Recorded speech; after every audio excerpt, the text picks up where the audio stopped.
అందరికీ నమస్కారం। ఈరోజు అమరావతిలో వెన్నకోట సాంబశివరావు గారి ఆధ్వర్యంలో దాదాపు 150 మంది కార్యకర్తలు తెలుగుదేశం పార్టీలో చేరడం జరిగింది। ఇట్లానే వారి కుటుంబ సభ్యులు వారు ఒక 150 మంది ఉన్నారు। దాదాపుగా ఈరోజు 300 మంది వరకు మా తెలుగుదేశం పార్టీలో జాయిన్ అయినట్టుగా ఇప్పుడు నేను చెప్తున్నానండి। సాంబశివరావు గారు మా పార్టీకి ఎంతో ఉపయోగం, సాంబశివరావు గారి వల్ల వారి అనుచరుల వల్ల మా పార్టీకి ఎంతో ఉపయోగం। రాబోయే రోజుల్లో మా తెలుగుదేశం కార్యకర్తలు, ఇవాళ కొత్తగా జాయిన్ అయిన కార్యకర్తలు, అట్లనే జనసేన కార్యకర్తలు అందరూ కలిసి కూడా పోరాడి వైసీపీ మీద పోరాడి సాధారణంగా మేము తెలుగుదేశం పార్టీలోకి ఆహ్వానం పలుకుతున్నాము।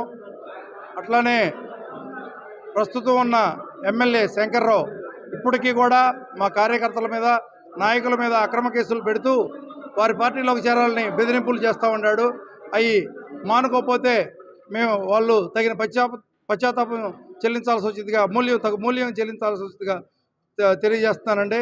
రాబోయే రోజుల్లో రాబోయే తెలుగుదేశం ప్రభుత్వం ఇక్కడ గెలవబోయేది పెదకొర్రపాడు అసెంబ్లీలో తెలుగుదేశం పార్టీ, అది గుర్తుపెట్టుకోవాలి। పోలీసు వారు కూడా, పోలీస్ శాఖ వారు కూడా ఇవాళ ఉన్న ప్రభుత్వం ఎప్పుడూ ఉండదండి। మళ్ళీ గుర్తుపెట్టుకోండి, ప్రభుత్వాలు వస్తుంటాయి, మారుతుంటాయి, వ్యక్తులు వస్తుంటారు, పోతుంటారు।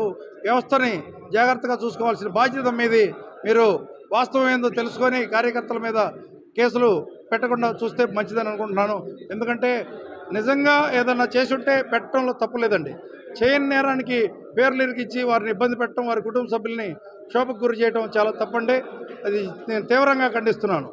శంకర్రావు మాట్లాడుతూ నాకు కొత్తగా వచ్చాను తెలియదు అంటున్నాడు। ఆయన 2019లో కొత్తగా వచ్చాడా లేదా?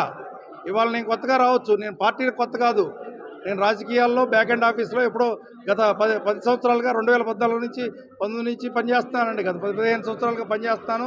ప్రత్యక్ష రాజకీయాలకి వచ్చాను। ఎవరైనా మొదటిసారి పోటీ చేసినప్పుడు కొత్తగానే అనిపిస్తుంది। మా కార్యకర్తల బలంతో, అండతో నేను గెలవగలనని నేను ధీమా వ్యక్తం చేస్తున్నాను।